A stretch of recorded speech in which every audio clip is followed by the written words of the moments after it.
আসসালামু আলাইকুম গাইস, কেমন আছেন সবাই? আশা করছি সবাই ভালো আছেন। চলে আসলাম আপনাদের সামনে নতুন একটি ভিডিও নিয়ে। আজকে আপনাদের সাথে শেয়ার করব সজনে ডাঁটা ডাল দিয়ে পুরপুরি। আমাদের গ্রামের ভাষায় এটাকে পুরপুরিই বলে।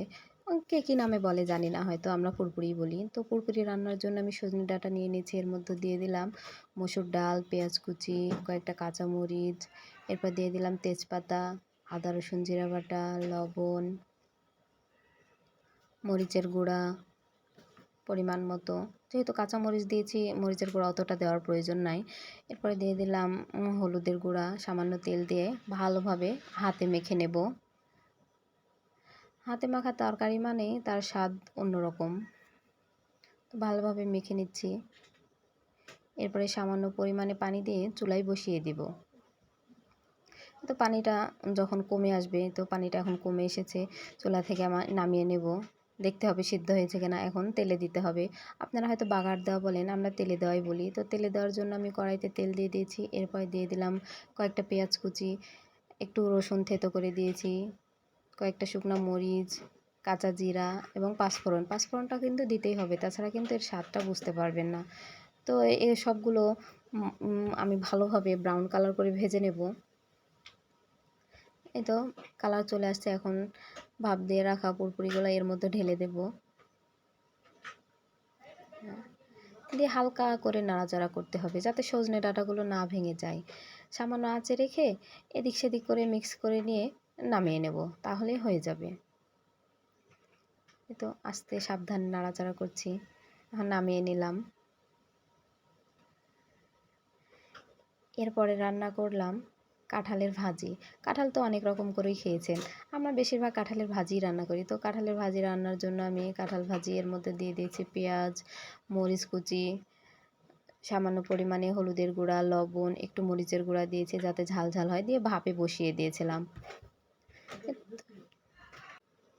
তেলটা গরম হয়ে আসলে এর মধ্যে দিয়ে দেব কয়েকটা তেজপাতা, সামান্য কয়েকটা শুকনো মরিচ, এরপর দিয়ে দিলাম রসুন থেতো করে রাখা। এগুলো দিয়ে লাল লাল করে ভেজে নেব। সাথে দিলাম কয়েকটা জিরা, পাঁচফোড়ন। এই দুটো দিতেই হবে, অপশনাল, তা না হলে খেতে ভালো লাগবে না। ব্রাউন কালার করে ভেজে নিচ্ছে। এই তো কালার চলে আসছে। এখন ভাপ দিয়ে রাখা কাঁঠালগুলো এর মধ্যে দিয়ে দেব। আমার কিন্তু প্রতিদিনই কম বেশি প্রচুর রান্না করতে হয়, জয়েন্ট ফ্যামিলিতে থাকি। আমার ছোট বড় সব মিলে আমার ফ্যামিলিতে মোট 10 জন মানুষ। দুপুরবেলা রান্নার প্রচুর চাপ পড়ে। প্রত্যেক দিনই মিনিমাম 3টা 4টা এরকম করে তরকারি রান্না করতে হয়। তো ভাজিটা আমি হালকা আঁচে রেখে ওলট পালট করে দিচ্ছি, ঢাকনা উঠিয়ে রেখে। ভাজির গায়ে রস থাকলে খেতে একদম ভালো লাগে না। যতক্ষণ ভাজি থেকে ভাপ উঠবে ততক্ষণ বুঝতে হবে যে আমার ভাজিটা হয়নি। তো নেড়ে চেড়ে দিয়ে আবার রেখে রেখে দিচ্ছি। তো ওলট পালট করে আবার মেলে দিচ্ছি। তো হয়ে গেছে, এখন নামিয়ে নেব। এরপরে রান্না করেছিলাম লাল মুরগি। আলুগুলো প্রথমে ভেজে নিয়েছিলাম। এরপরে পেঁয়াজ ভেজে নেব। তো পেঁয়াজ ভাজার জন্য প্রথমে তেলে কয়েকটা শুকনো মরিচ দিয়ে দিয়েছি। এরপরে দিয়ে দিলাম পেঁয়াজ কুচি, সাথে কয়েকটা কাঁচা জিরা, দারচিনি, সাদা এলাচ, কালো এলাচ দিয়ে ভালো করে ভেজে নেব। এখন দিয়ে দিব আদা রসুন জিরা বাটা, লবণ, মরিচের গুঁড়া, পরিমাণ মতো হলুদের গুঁড়া, ধনিয়ার গুঁড়া, এরপরে দিয়ে দিলাম দারচিনির গুঁড়া, সাথে জিরা গুঁড়া করে রেখেছিলাম, সেগুলোই দিয়ে দিলাম। আমি যে পরিমাণে রান্না করি সেই পরিমাণেই মশলা দিই। আপনারা যে যেরকম রান্না করেন জানি না কে কীরকম মশলা পছন্দ করেন। আমার আন্দাজ অনুযায়ী আমি মশলাগুলো দিই তরকারিতে। তো এখন মুরগির মাংসগুলো এর মধ্যে দিয়ে দিলাম, দিয়ে ভালোভাবে একটু কষিয়ে নেব। মুরগির মাংসটা আমি আজকে আলু দিয়ে রান্না করব। আলুটা ভেজে রেখে দিয়েছি, একটু সামান্য মিক্স করে নেব। এখন আলুগুলো দিয়ে দেবো এর মধ্যে। আলুগুলো দিয়ে আরেকটু নাড়াচাড়া করব। আজকে রান্নাটা আমি প্রেশার কুকারেই করব।